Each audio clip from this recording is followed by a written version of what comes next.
things that we celebrate, but there are things that really like affect us as humans in marriages, but we don't get to talk about those things. Hey guys, We we are are the Chimangas. and we're back again with another banger.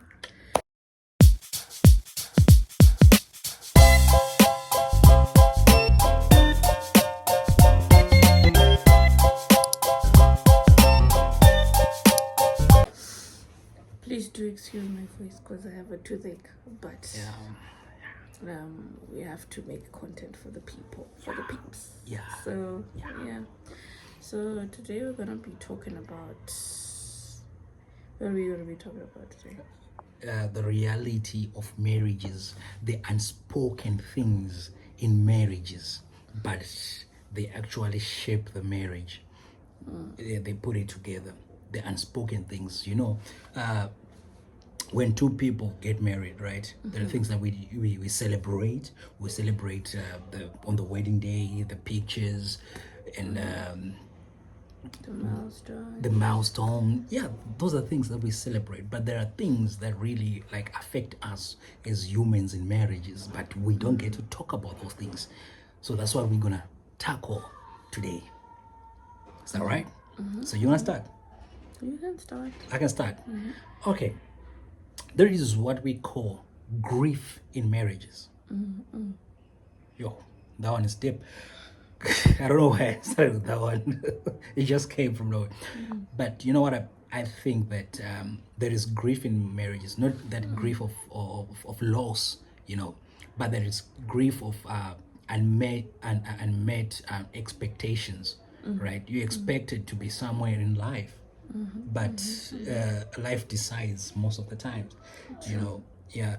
And so it seems like maybe you're stagnant in one spot. You're not moving, you know what? So there is that grief that needs to be addressed in marriages.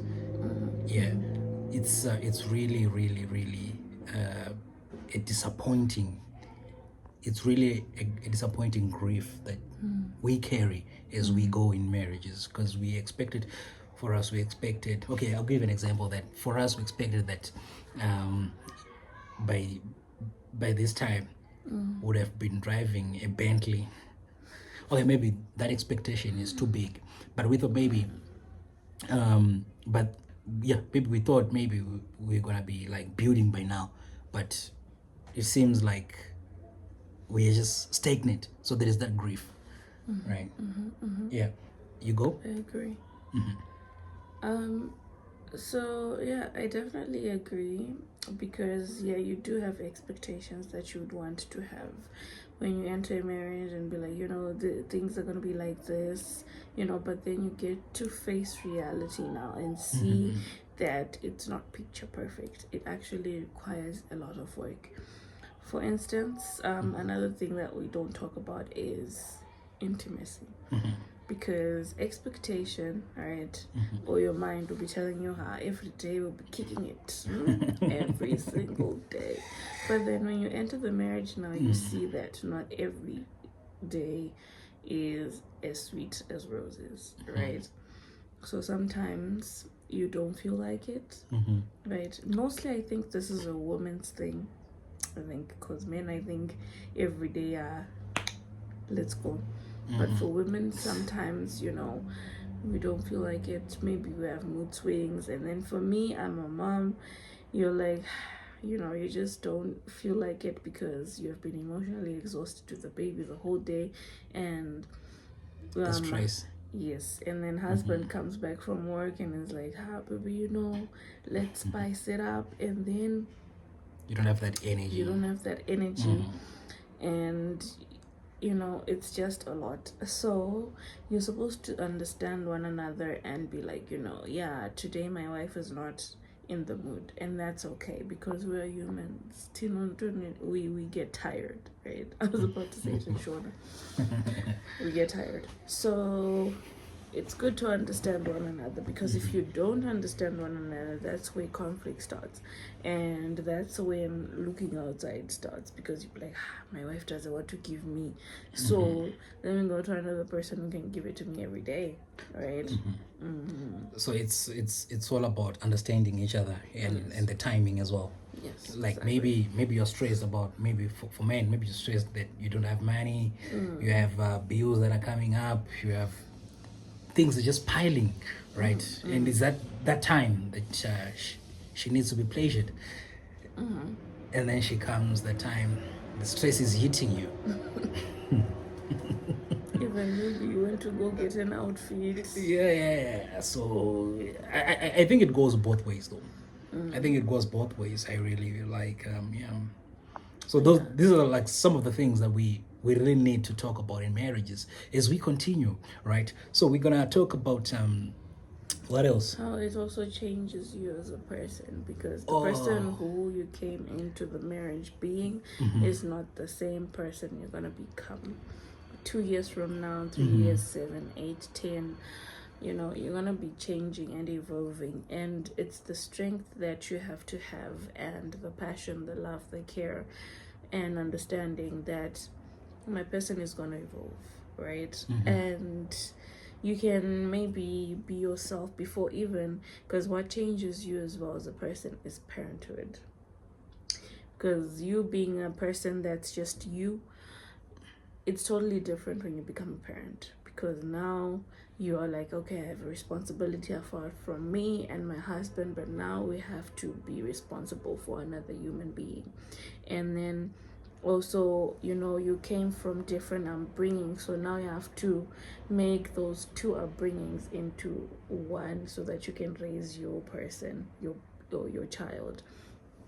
But okay. yeah, So you mean everyone is coming with their own ideas? Like this is how you raise a child. This one is saying this. This one is saying, so you have to manage all that. you have So to, you're you yeah. have to. So there's like family dramas. For okay, let me not say drama, but it's family politics. Yes. Okay, not politics. Let me put it this way. It's more of like this from a side of family or of the family, right? They believe in what they believe in, right? And from our side of the family, we believe they believe in what they believe in, right? So trying to put all that together, It's like, it's like you're creating a conflict, right? well, you can have even like maybe your family or maybe my family says, Mana should crash Nova, you know, and then his side of the family says, no, you're not supposed to do that. So Exactly. in Yeah. that situation, you're supposed to decide how you're gonna go about it, and decide on one decision, because also what you need to know is that what works in your friends, your brother, your sisters, your moms, your dads, your uncle's marriage is not the same thing that's going to work for you, because every single marriage is different. So for me, maybe we'll be, what can I say? What can I give an example? Maybe for us, we'll be giving each other $10,000 per month, you know, but for some families, it can't work like that. Maybe they're supposed to give each other no money or $1 per month. You know, it works differently. So you're supposed to understand that. So it's all about the upbringing of an individual. Not exactly, but people are different. You were Okay. raised with your family, but you personally, you have your own point of view with things. So us getting into a marriage, which means we have some common ground, that we understand one another, so it works for us and not for everyone. Yes. Oh, perfect. And thank you. You did mention that people change. Okay, there's that change during marriage, right? Some are changed by just getting married, right? That just that idea of getting married, then they change, right? And then some do change because now they have that they now have a baby to look after. But understand that people do change at different times, but they will both change, right? But at different times. Oh, you we look at you. I think you changed as soon as we got into married. into marriage, I mean. Right? For me, it took a while. I was childish and all.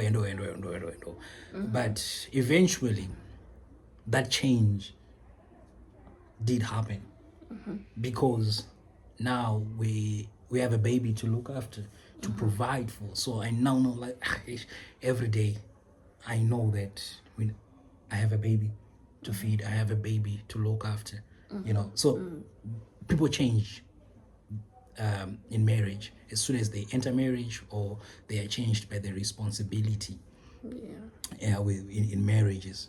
And it's quite an interesting topic, right? Because now it's definitely different. Like, you can go to restaurants every single weekend when you're boyfriend and girlfriend.